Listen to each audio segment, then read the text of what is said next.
A lot of us dream to have a solo trip across the Gobi Desert in a rugged SUV. And a great example of that car is a Jeep Wrangler. And it goes through all the terrains that you want it to be. But in real life, no one really gets it because it's really cramped in the second row and the ride quality is, let's forget about it. And today I have the car just for that. This is the Tank 300. My name is Fei Yan and you're watching Rev China. Before we continue, please make sure you like this video and subscribe so we can bring you more and better videos like this. Now it's a particularly dull and gloomy day, but look at this car. This color definitely pops out. This car has all the practicality that you need, and it also offers the off-road capability of a Jeep Wrangler as well. And the Jeep Wrangler in China costs more than 500,000 RMB, which is about 80,000 US dollars. And this one starts from 180,000 RMB. And this particular model, which is mid-range, costs about 200,000 RMB, which is about 30,000 US dollars.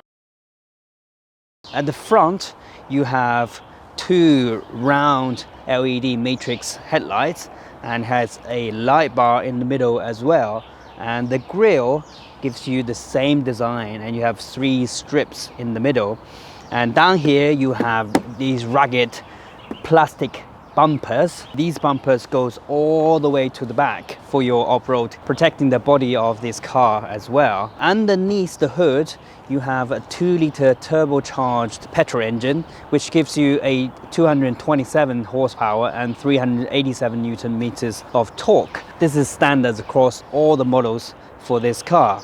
And moving on the side, you have this really muscly and wide wheel arches, and there is a big gap between the arch and your tire. You have these 17-inch alloy wheels as standard. These are actually city tires, but for 3,000 RMB extra, which is about 400 US dollars, you can opt for AT tires. The ground clearance for this car is about 250 millimeters. It can go through waters as deep as 700 millimeters as well. You have these side running boards. Unfortunately, they are not automatic. And then the same huge wheel arches on the back here as well. Moving to the back, you have these same size spare tires as standard. The door of this car opens like this. The storage place is about 400 liters, which is on the small side for an SUV this size, because the floor is raised quite high. And you may wonder why, because if you look down, there is actually a gap underneath for you to put in a second fuel tank up to 80 liters. And that is quite handy if you're going for a long trip across the desert, for example. And inside here you have various hooks. There is a 220 volt charger as well, so you can put in all the electric stuff that you want in there. You can fold the back seats 40-60, but unfortunately it doesn't really go down flat at all. Even with the seat kind of half up, you have a really decent storage place in here. Now, a lot of people like to modify their SUVs. For example, you can add a second fuel tank, as I just mentioned. You can add a ladder here, you can add a water hose, blah blah blah. And now for these, GreatWall Motors, which is the owner of Tank, actually offered quite a few factory modifications. For example, you have the Cyberpunk version, you have a Black Knight version, you have a Desert version, and those are all very popular in terms of sales. Now, all cars comes with keyless entry. You just need to put your hand on the handle here and it unlocks automatically. And let's get in and see what it offers inside. Inside here, I think Tank still wanted this car to feel kind of rugged and masculine. So you have all of these, chrome stuff here. And this air vent actually looks quite nice. You have these exposed stuff as well. Everything else is kind of wrapped in a foul leather, for example, here. And then you have real leather seats as well, which is really comfy. But the build quality of the material in here is kind of mixed. So you have these soft and squeegee kind of foul leather material here, But down here, this is really cheap, kind of, you know, you can hear these are plastic. But on the passenger side, you have this brushed metal effect panel, which looks quite nice. Underneath down here, then you have these cheap plastic again. So I would say the build quality is fine, but you would find some kind of cheap, nasty material in this car. Now, given the price of this car, I think this is kind of acceptable. The steering wheel is quite chunky. Especially in the middle, there's a big bar here. This is a kind of multi-functioning, have all the controls that controls your driver's display, and then you have controls for your side mirrors and your windows on the side. You have two 12.3-inch screens here. One of them is your driver's display and the other one is your infotainment system. This infotainment system, you have all these pre-installed apps. You have Apple CarPlay, you can connect your Apple phones on here, have GPS here, and satellite navigation, which is quite fluid, and the screen is quite clear. You can change the color of the ambient lightings on here. There is heated and ventilated front and back seats, and even the steering wheel itself is heated. All cars except the entry level comes with 360-degree parking camera. Now this is the driver's display. On the left here you have your media, and on the right you have various information, for example your fuel consumption, your range, tire pressure, you have your altitude and the air pressure, you have your trip information. Moving down to the middle, you have quite a few controls here. This is for your air conditioning, and then you have your hazard light here, you have a wireless charging pad down here. Here, the central control here is where all the magic happens. This car is four-wheel drive, but if you're driving in the city, you go for the 2H mode, which is two-wheel drive. You also have 4H and 4L. 4H means that you can drive in high speed, but on a slippery condition, for example, snowy or rainy days. And this 4L, which is four-wheel drive low speed, is particularly helpful if you were to stuck in dangerous road. Down here you have your tank turning, you have your front differential lock, you have your back differential lock. In the middle you have a really chunky kind of gear lever, which looks quite nice. Now you have a armrest in here, and underneath you have two cup holders. Here's a little tray to keep your change in, and then you have a decent storage space in here as well. The second row of this car is where it shines. My cousin actually owned a Jeep Wrangler Rubicon a few years ago and had the luck to actually sit in the back for a long journey. Oh, well, when I say long, it's about 2 hours, and that was torture. Now, even for my size, the second row was really cramped of the Jeep Wrangler, but look at how much room I have for tank 300, and don't really mention the headroom because this car is 1.9 meters tall.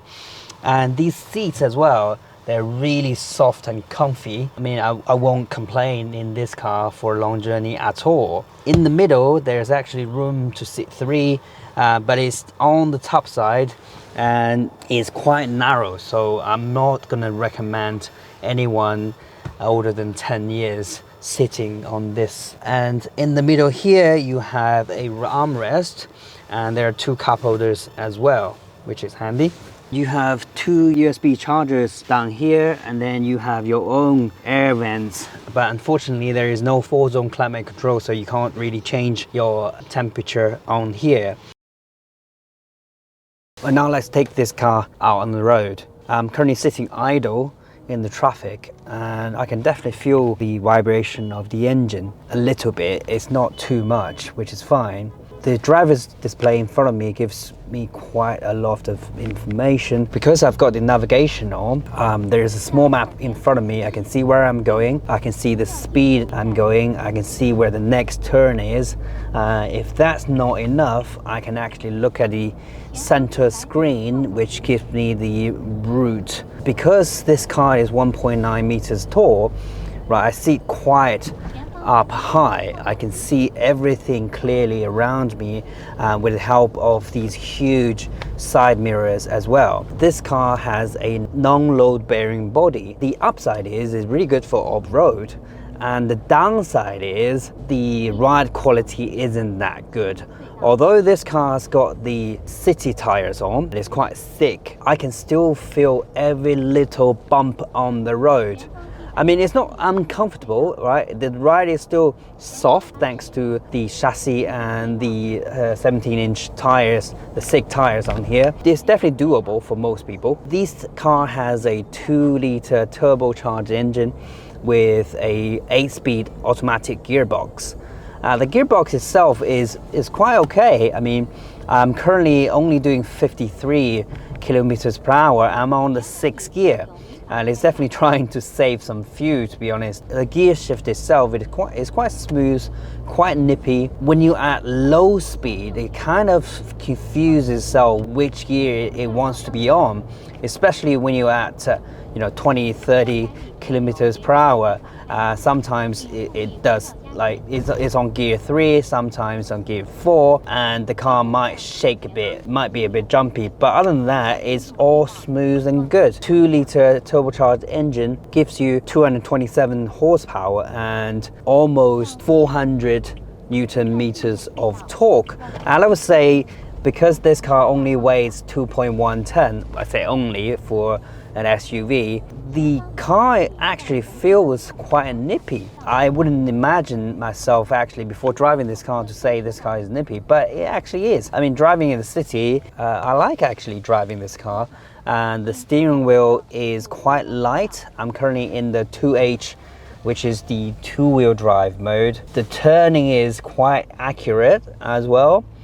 When you're at low speed, one nice thing is, or when you get your indicator on, the center screen actually shows a 360-degree camera view. You can see where you are, you can see what's around you, so you're not gonna bump into someone. One point I actually quite like is the car in the screen is actually the color of your car. So for this one is orange. That's quite nice. Now I'm actually going to a motorway, a bit of it. Let's see how this car performs at high speed. Actually quite a lot of traffic. I'm at 80 kilometers per hour. I can hear quite a lot of wind noise because the windscreen in front of me is kind of a vertical. Because the tire itself is quite thick, these big side mirrors, you can definitely hear a lot of wind noise from this side, and also a lot of tire noise. I'm only at 80 kilometers per hour. The setting of the brake is quite soft, so when you step on it, you feel like you step on a lot of cotton. It's really soft. It's kind of you stepped into a muddy pond. Your feet is kind of stuck in there, but it doesn't really stop much until you press a little bit more. Well, quite a lot more. The stopping power of this car is quite okay, to be honest. Now, I've had this car for a day or so now. I've taken it on the road and we've reviewed the practicality of the car. It's definitely more comfortable than a Jeep Wrangler, for example. So there's more room at the back. There's a lot more equipment, for example, satellite navigation. There's heated and ventilated seats, there's leather seats as well, and it offers the same kind of off-road capability. You have the 3 locks, the front and back locking differentials, but on the road it drives okay. It's not for me, but for some people it's doable as a daily driver, and it only costs less than half the price of a Jeep Wrangler. If you are into off-road and you want to spend some time and doing some modification yourself, this is probably the car for you. I mean, it's still really popular in China right now.